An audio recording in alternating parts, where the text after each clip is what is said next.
The Southeast has a major candidate for the 2023 presidential election in the person of Dr. Peter Obi. He is the presidential flag bearer of the Labour Party. There have been rumors and speculations that no prominent Igbo man is supporting Peter Obi's presidential ambition. Today, we're going to be looking at this issue and a whole lot more.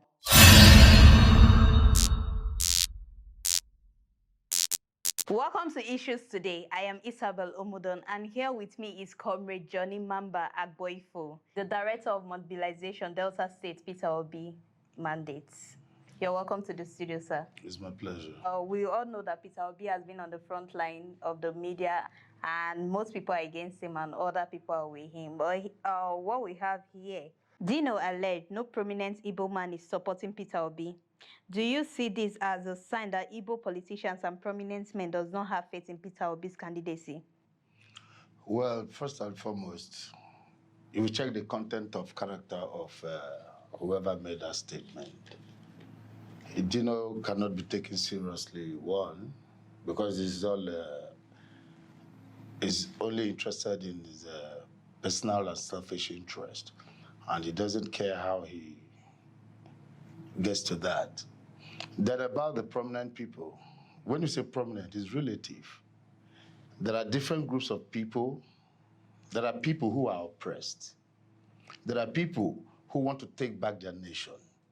There are people who don't like the way things are being run in this country. Okay. There are people who are pained, socio-politically and economically. So it depends on the type of prominence you talk. If you're talking about the corrupt elite class, that they are prominent, sadly, I don't key into such narratives. But if you're talking about the oppressed masses, the deprived younger generation of this nation, people that the 24 years of their life has been exploited, they've been marginalized, their future has been destroyed, then those are the people we key into. And these are the major people that Peter Obi is standing for. This is the belief we have in Peter Obi. It's all about changing the narrative, the status quo, from bad to good. We all have had a fair share of the PDP and APC misrule. I think it's high time we take back our nation. So we see the impoverished masses, the poor people, the students at home, because of ASU strike, government's inability to fund the academic sector. We see those people as the most prominent people in this movement. Okay. So you said Dino should not be taken serious. No, Dino is a clown, precisely. Okay. Yes. According to Dino, Obi's campaign has been all about reducing the cost of governance. He believes that the unification of Nigeria is what we need. What's your take on this, sir? Well, yeah, we did both. Reducing cost of governance from the federal down to the LGA. Okay. There is a whole lot of diversion of our federal allocation, state allocation, LGA allocation, and the IGR into private pockets of the ruling elite class. So the cost of governance in Nigeria is so expensive. This is a nation where majority of the masses are hungry. The power sector is virtually dead. Agro sector is dead. Low-cost housing, nothing. Health, nothing. Everything good is dead. But you find out that the money used in servicing these are our so-called elected officials is so much on the high side. Yeah. Now they run their affairs, their personal affairs, with our collective patrimony and commonwealth. So this is where my principal Peter Obi comes in. Okay. You cannot give what you don't have. You cannot, in the same vein, go and borrow money, like what the Yoruba people call Owambe party. You borrow money for Owambe. Okay. Then tomorrow, if you want to pay back, how are you going to pay back? So all these monies they use in running the government affairs, they are all borrowed money. Because our front generation as a nation is circled on oil. And you see the price of crude is dwindling every day on a daily basis. We need to diversify the economy. We need to cut down the cost of governance because these are all irrelevant expenditures. You talk about furniture allocation, wardrobe, Then they change their cars for them virtually every two years. Yeah. All these are uncalled for. Now you ask yourself, with all this benefit, what are their contribution economically? What are the economic values of this our representative in today's governance? I believe we all see what is playing out. Yeah. Insecurity is on the top priority here. Education is dead. But to find out that these people elected into office, they all have the best of life. Why the people that are meant to represent are living a life of impoverishment? And yet they are well-funded, heavily funded and overfunded, without any economic value. Oh. So this is where we come in the cost of governance. Those funds can be diverted into agro sector, low-cost housing for general mass housing units, upliftment of our academic and the health sector, the power sector, and all that. There is a whole lot of funds being accrued by these people, which are not supposed to be so. Then the unity of the nation is very paramount for us, because we all here are virtually one victim or the other of the insecurity in this nation. And any government system that has failed in the line of insecurity is not worthy to be, is not worthy to be voted in again. So these are the objectives and the motives of our principal, Mr. Peter Obi. The unity of the country is paramount to us. The high cost of governance will be drastically reduced. He practically played it out when he was the governor of Anambra State, where the office of the First Lady was dissolved. There was no relevance because he cannot be funding a private office with a public fund. Yeah. But you find out that a whole lot of us here, the people in power today, they even bring their mother, their father, they give them allocation. Yeah, some of them will take their kids, that just left the university, put them in the government, parastatal, then they start from level 15. I mean, all these things should stop. So that's my take. Okay, so you're trying to tell us that when Peter Obi come, everything will be corrected? Definitely. All right. Renos in the tweet said Peter Obi will not win the election, that the only chance the Southeast has to produce a president in the near future is through Atiku Abubakar. He further claimed that Peter Obi would only divide Atiku Abubakar to favor Tinubu. What's your opinion on that, sir? Renos is another clown. These are people that immediately Jonathan left office because they were the core beneficiaries of the bad system. Oh. The corrupt network ATM machinery of Jonathan and PDP and APC, they are the same. They function pari passu. It's a political rat race, that is what I call them. Because from one room to the other, just like living under one roof, but different rooms. Now, Renos cannot be taken seriously. We all know his antecedents. You understand? Immediately Jonathan went down, Renos zoomed off to the US. He's been operating from the US. Does that show somebody that has love and care for his people? No. He's a selfish, inclined individual. So whatever he says, just like Dido, these are twin cams. So I don't take them seriously. But we need to address certain things they said. Atiku and Tinubu, there is no difference between the both of these two. No difference. When people say PDP and APC, it's the same caliber of people. What is their economic value so far? They have been in the system as beneficiaries of our Commonwealth. What have they been able to give back?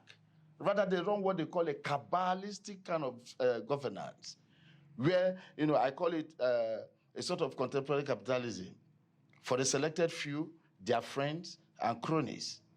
Whatever they say is not going to affect what is going to play out in 2023. Because people should understand that this election is not about Peter Obi, it's not about Atiku, it's not about Tinubu. Neither is it about PDP or APC. Or Labour Party. Is the impoverished masses. Yeah. It's a sort of uprising against the corrupt and oppressive ruling elite class. Now the masses have chosen to take back what belongs to them rightly. This is their birthright. Nigeria is their birthright, and they deserve a good life. They don't deserve any form of evil, be it lesser or bigger evil. No. That is why you find out that this political elite class, they've destroyed education in Nigeria, their children in school abroad. Medical sector, they destroyed their children, and they themselves, they run abroad whenever they have any form of ill health. So you can't have these foreigners, strangers representing us. We need an indigenous person, somebody that has the passion, driven by passion, selflessly, to rule us. And that person is Peter Obi. I know his popularity is what is shaking up the whole polity. Yes, because you know you can cook for a community and they won't be satisfied. But when community cooks for you, you go eat belefu now. That's true. So that is it. The masses they've chosen. Virtually, there is nothing. The impact of there's no positive government impact in our life. Nothing. Even down to drinking water. We buy pure water. We spend an average of 4,000-5,000 that are buying pure water. Calculated by 4 weeks of the month, you know how much goes there. What is your income? What about power? Power is another sector that has been neglected over time. That article, this particular article they are talking about, that PDP is projecting, under NIPP, mismanaged $16 billion US. I mean, how much is it going to cost to, bring electricity to the whole of the nation? $16 billion gone down the drain. Tinubu has his own antecedents, his own stories with the Alpha Beta Consortium that he uses in exploiting the Lagos state economy, which happens to be one of the largest economies in West Africa. This is a man that, a bullion van drives to his house. That's to show you the type of money these people have looted. And they are not relenting. They are not relenting. Yeah. We all know the history. Peter Obi is a saint. Peter Obi is the vehicle that we, the masses, are using. That is why you find out that PDP and APC, they share money. But you see Labour Party, everybody wants to give his or her own little contribution. The market woman wants to give 50 naira. The big man wants to say, oh, I want to cover the media. It is a mass movement to liberate our people and redeem our nation. So Renos, Dino, these people shouldn't be taken seriously. They shouldn't be taken seriously. Dino is a clown. Just behaving like a baby that has a new toy. He's an adult, for God's sake, representing the senatorial district. Then we have Renos there, the nigger that ran to America just less than a month after Jonathan lost the election. So we need selfless people in the helms of affairs. Okay. Thank you. All right, thank you, sir. What evidence is there that if Peter Obi actually wins, that he will pilot the affairs of the nation? You see, one major problem that we've always had in the Nigerian political terrain is the gap between the political class and the governed. That is something that the PDP and APC have done in the past, the 24 years of their rulership, 1999, this democratic dispensation. Now, hunger is a tool. They have positioned the mind of the masses, faced them with abject poverty, hunger and starvation, illiteracy, that now survivor becomes a watchword. Yeah. And when survivor sets in, definitely desperation will come in. And when desperation comes in, you find out that you wouldn't care about your environment. You start checking out for your stomach. That's true. Now, on the part of the masses, they have been the ones promoting the same ruling elite class, PDP and APC. You understand? And now these same people that they've been promoting are the people that have been, putting them in abject poverty. You understand? Now, because they fail to ask questions, the executive must come with a manifesto. That is what we have in Labour Party. All our executive officers, they have manifestos. Do you know PDP and APC, they don't believe that even a legislator can have a manifesto? They think it's just an executive thing. That's to show you the level of thinking. You understand? Yeah. So by the time, we're going into the campaign season, proper political debate will start, where my principal will unveil his manifesto on housing, on security, on agriculture, basic and social infrastructural development, everything good. Nigeria will be great again under Peter Obi. Okay. This is why we implore the masses. Let the momentum keep going every day. They should go for the PVC. Vote out these people that has chosen to destroy your lives. It is our hand. It is in our hand. Our destiny is in our hand.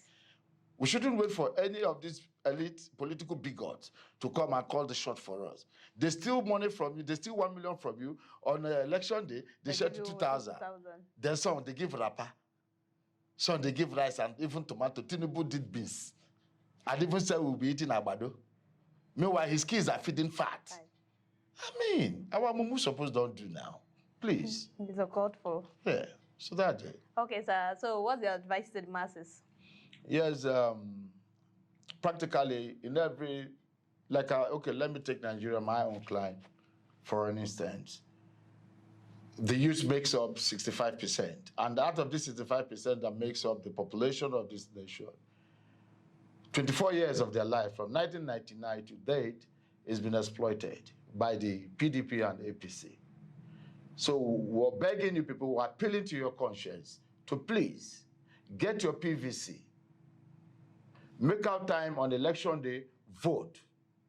Vote Peter Obi, vote right. Then be there to defend your vote. That is my advice. Thank you very much. Thank you, sir. Thank you for coming to the studio today. You're welcome. You've heard from the horse's mouth, Comrade Johnny Mamba Agboifo, the Director of Mobilization, Delta State's Peter Obi's mandates, who has advised the masses to get their PVC and vote wisely. Drop your opinion on the comment section, subscribe to our YouTube channel, don't forget to click on the notification bell, and follow us on Facebook, XPB TV Africa. We want to say a very big thank you to all our sponsors. And if you want to sponsor this program, contact us on XPB TV Africa. Thank you for watching.